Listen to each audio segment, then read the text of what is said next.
Brando, mga alagad kami ng batas at napapaligiran ka na namin. Kaya sumuko ka na! Alagad ka lamang ng batas, samantalang ang batas ay nasa aking kamay!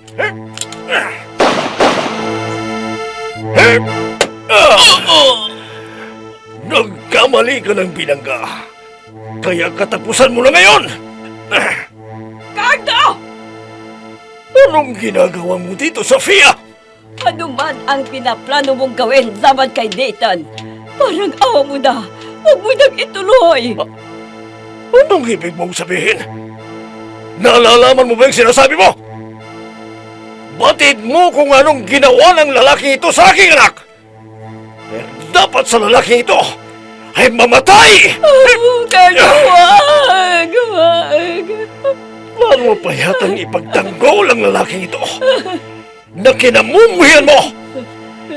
At ikaw, Nathan, magaling na pulis. Magdasal ka na dahil katapusan mo na! Nathan!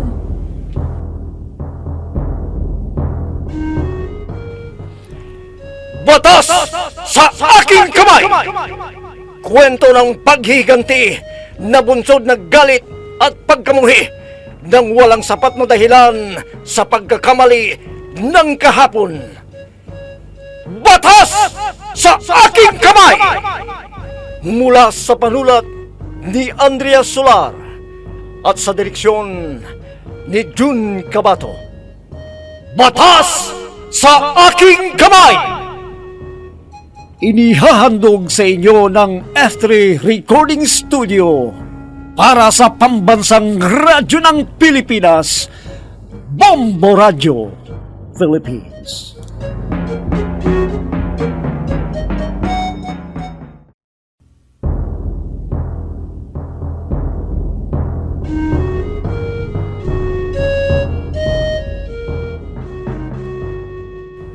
At ngayon mga kaibigan, narito ang pagpapatuloy ng ating dulang pinamagatang Batas sa aking kamay!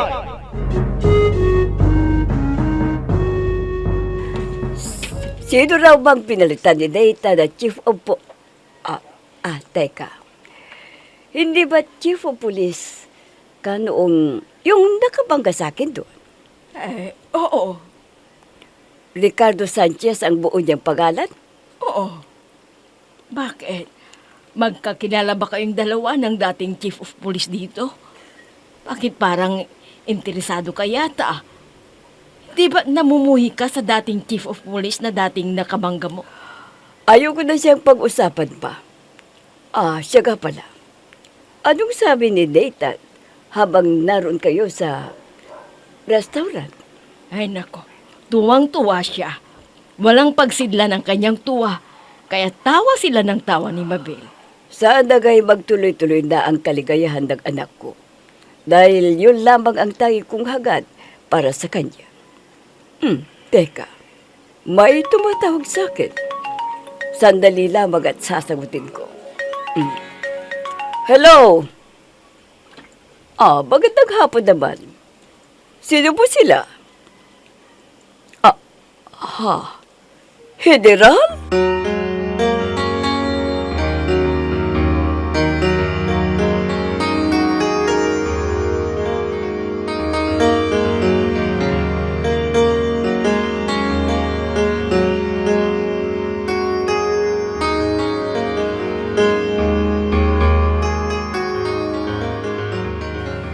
Althea, Oh, Helen. kumusta na ang papa mo? Nasa operating room pa rin siya eh. Magpakatatag ka. Alam kong palaban ang papa mo. Malalampasan niyang pagsubok na ito sa kanya. Yan din ang inaasahan ko. Siya nga pala, napasyal ka? Nabanggit mong naririto sa ospital ang papa mo, hindi pa? Oo nga, pero hindi ko inaasahan na pupunta ka rito. Alam kong ayaw mong pumasok sa hospital eh. Noon yun. Pero dahil best friend kita, kailangan pumasok ako para masuportahan kita. Kahit sa maliit lang na bagay, tulad ng makakasama mo at makakausap habang naririto ka sa loob ng ospital. Salamat ha. Ay, teka. Ano yung parang maitim sa braso mo? Oh, ito ba? Ito yung bakas ng mahigpit na pagkakawag sa akin ng isang bastos na lalaki doon sa loob ng bear house. Loob ng beer house? Hindi ko alam. Kailan ka pa natutong pumasok sa beer house ha? Kailangan para maipagpatuloy ko ang pag-aaral ko ha. Ha? Ano ibig mong sabihin? Natigil ako sa pag-aaral. Hindi ba? Dahil biglang nagkasakit si Tay. Yun, pumasok ako sa iba't ibang trabaho. Maliliit lang ang sahod. Dahil hindi pa nga ako nakakagraduate ng kolehiyo. At may nagsabi sa akin na malakihan ang kita sa beer house kaya pumasok ako. Ano? Pero hanggang sa pagsaserve lang ng beer ang ginagawa ko. Ito nga, pagsuway ko sa isang utos ng customer, bigla akong hinawakang maigpit. Nakakainis nga Kahit sumisigaw ako walang lumalapit. Paano naman kasi natatakot silang makialam dahil walang pulis na aawat. Nasaan na kaya kasi ang mga pulis? Bakit walang nagpapatrolya sa mga pulis na yun?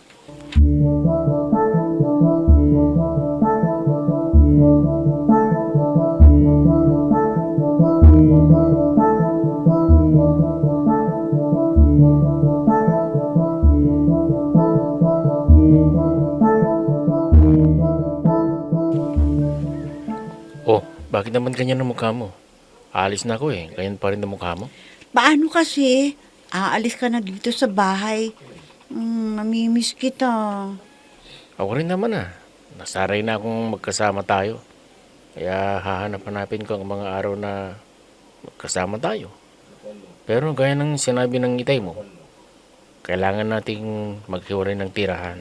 Oo nga Alam mo, ngayon lamang ako naliwanagan kung bakit ka pinaalis ni Ma'am Sophia sa bahay niya. Bakit? Nabanggit kasi sa akin ni Inang ang dahilan kung bakit kanya pinaalis sa bahay niya. Nang malaman nilang magkasintahan tayo. At yun nga raw ay hindi magandang tingnan sa magkasintahan na nagsasama sa iisang bubong kung hindi pa sila kasal. O, kita mo? Hindi talaga likas na masungit si Ma'am Sofia. Oo na. O, hindi ka nagalit kay Ma'am Sofia. Ewan ko. Huwag na nga natin siyang pag-usapan. Anong pag-uusapan natin? Ang pag-usapan natin ay tungkol sa ating kasal. At, huwag ka nang tumanggi Pulis na ako at chief of police pa. Ano?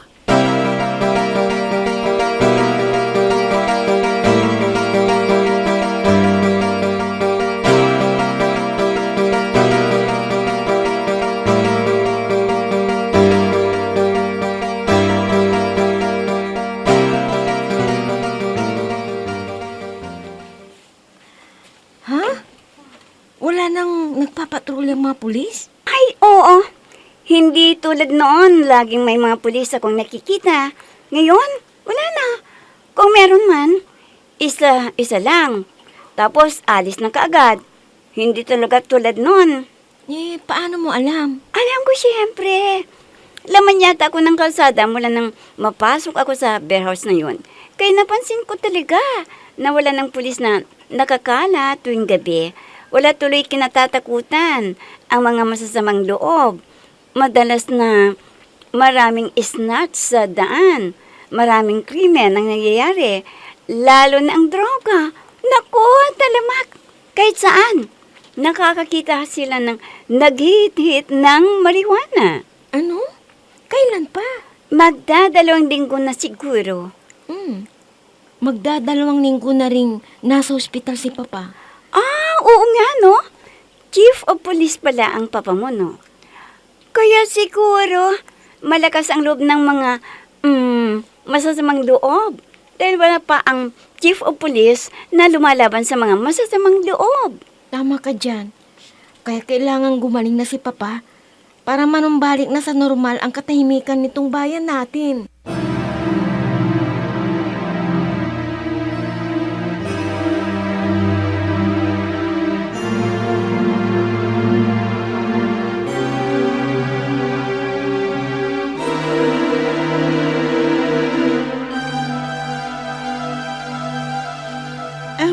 Ewan ko kung paano ka naging chief eh. Average lang naman ang mag-grades mo sa school at wala namang backer. Paano ka naging chief of police?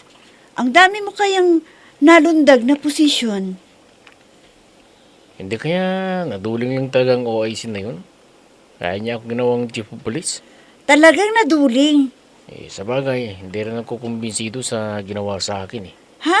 Anong ibig mong sabihin, Nathan? Hihilingin ko na ibaba ang rangko ko sa pinakamababang rangko. Dahil maibigay man sa akin ang pagiging chief of police ko. At makapagmamalaki akong sa ibaba ako galing. At hindi lamang sa isang pagkakamali.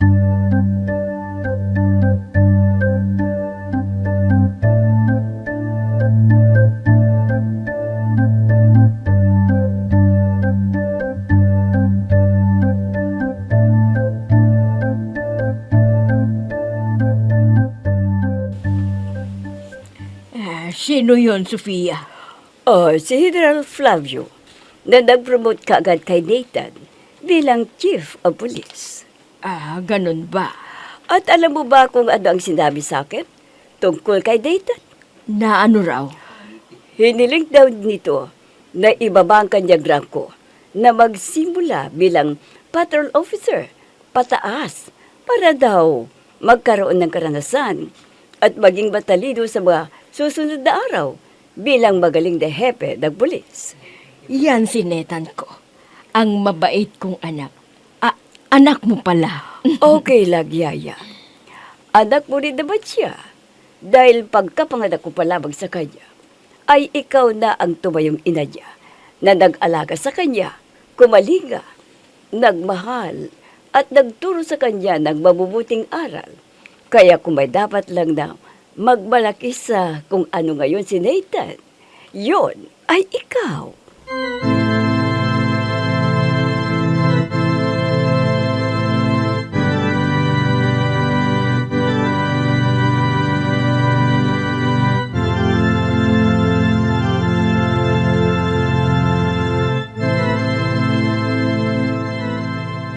Oh, Nathan, bumalik ka. Kala ko ba, bihira ka nang makadalaw dito sa hospital dahil may trabaho ka na. Pero, bakit parang ang bilis mong bumalik dito? Gusto ko kasing ipakilala si Mabel, ang nobya ko. Ay, ganun ba? Hi, Mabel. Ang ganda-ganda naman ng nobya ni Nathan. Pareho kayong maganda. Naku, nambola ka pa. Totoo naman ang sinasabi ko eh. Siya nga pala. Kumusta na ang papa mo? Sa awa ng poong may kapal, ay nalagpasan niya ang operasyon. Kaya nagpapagaling na lamang siya. Mabuti naman kung ganun. Natutuwa ako at ligtas na sa bingit ng kamatayan ng iyong ama. Yun ang pangako mo ha.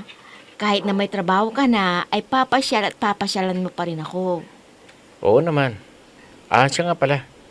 Salamat sa papa mo ha. At sa tiwalang binigay niya sa akin. Kahit kakagraduate ko pa lang ginawa na akong chief of police. Diyan nga ako nagtataka sa'yo eh. Ikaw? Ikaw ba ang tinutukoy mong chief of police? Ako kaya ang nagpapasalamat sa papa mo at promoted ako kaagad. Kahit na wala pa akong karanasan sa kalakaran ng pagiging police.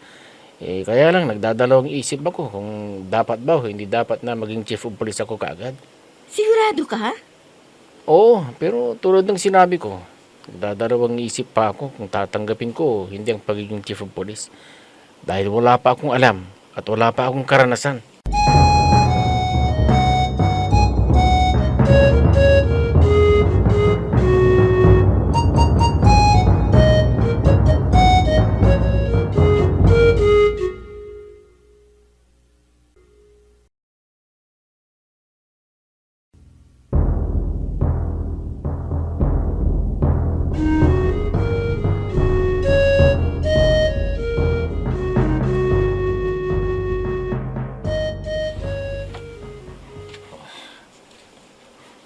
Kumusta na si Papa?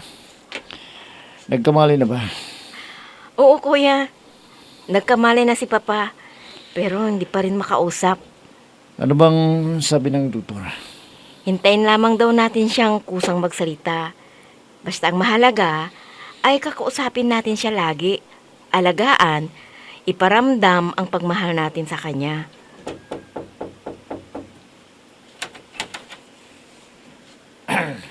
Magandang umaga sa inyo. Kuya, mga alagad ng batas, anong ginagawa nila dito sa kwarto ni Papa? Kayo ba ang mga anak ni Chef Ricardo Sanchez? Oo. Kami nga po. Bakit to? Ikinalulungkot kong sabihin sa inyo pero malakas ang ebidensya na ang hinalang mga investigador sangkot sa illegal na droga ang inyong ama. Ano ba naman kayo, sir? Hayaan pa nga ho ninyo ang papa ko. Kagigising pa lang ho niya mula sa pagkakakumatos niya. Tapos pupunta kayo dito para sabing sangkot siya sa illegal na gawain. Ikinalulungkot ko, miss. Pero trabaho lamang ito. Walang personalan. Na mula sa araw na ito, babantayan na namin hanggang sa kanyang paggaling. Baka tumakas pa siya.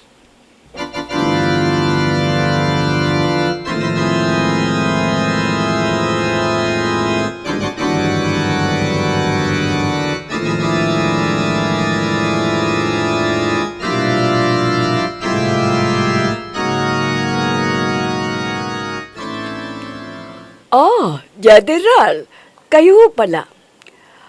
Ano po at napatawag kayo? Ano ho? Ayaw ni Nathan na hawakan ng posisyon bilang Chief of Police? Ganun ba? Sige. Kung yan ang gusto niya at ikabubuti niya, gawin ninyo. At maraming salamat ulit, General. Sige. Bye.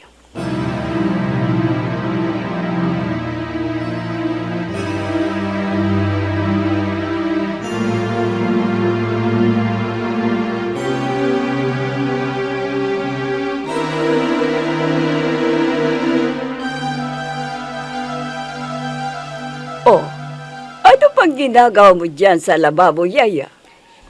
Hinuhugasan ko lamang mga nagamit kong plato kaninang nagluluto ako. Bitiwan mo muna yan para makasabay ka sa akin, Yaya. Oo. Kumain ka lang dyan at susunod na ako. Yaya, inuutusan kitang tigilan mo na yan para makasabay kita sa pagkain. Kundi, magagalit ako. Sige, oo na. Kumusta na kaya si Nathan? Ang huling text niya sa akin nag-impake na raw siya dahil lilipat na raw siya ng tirahan. Ang ibig mo sabihin, ay hindi na siya titira sa bahay ni Mabel. Bakit? Nag-away ba silang dalawa? Hindi ko alam.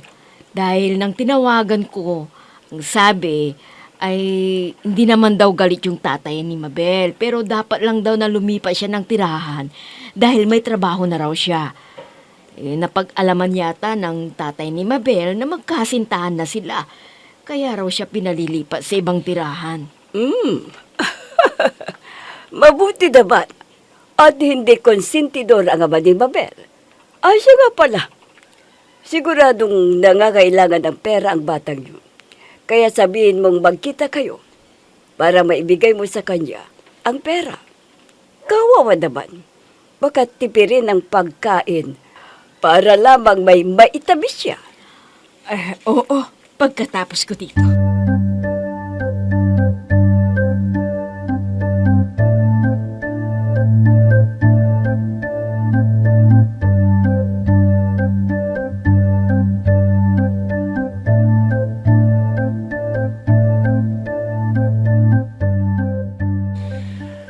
Mga bata, iiwan ko na kayo dito.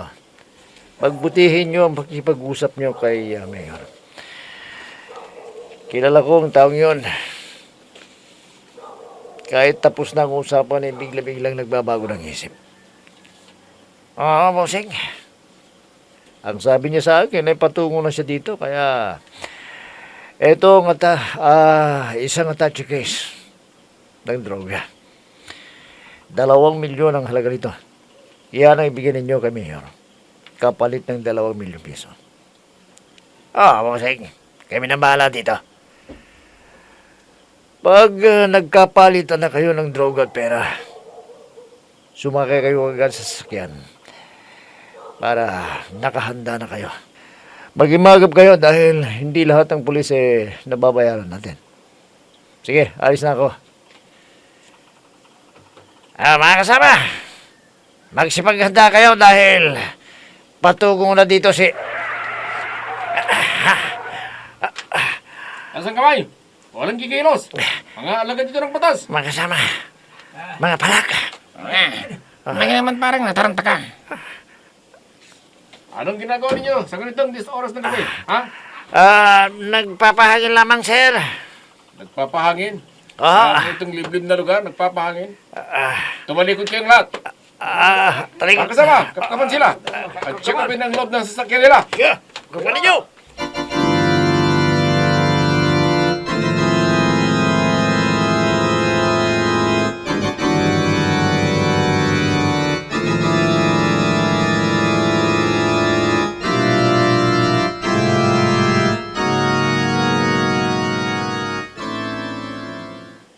O mga kasama, wala ba kayong nakuhang droga sa bulsa ng kanilang pantalon o polo?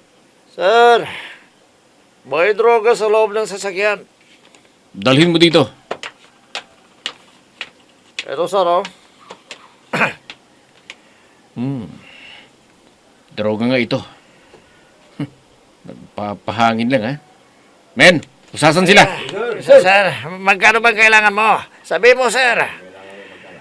Anong sinabi mo? Ay, sabi ko kung pwede natin itong pag-usapan, sir.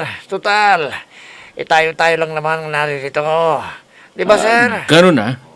Basko, ipasok sa sasakyan ng attache case na droga. Sir naman, meron kaming isa pang attache case dyan. 2,000,000 ang laman. Pwede na yun siguro na paghati-hatiin ninyo ang mga kasamaan mo. Pakawalan mo lamang kami.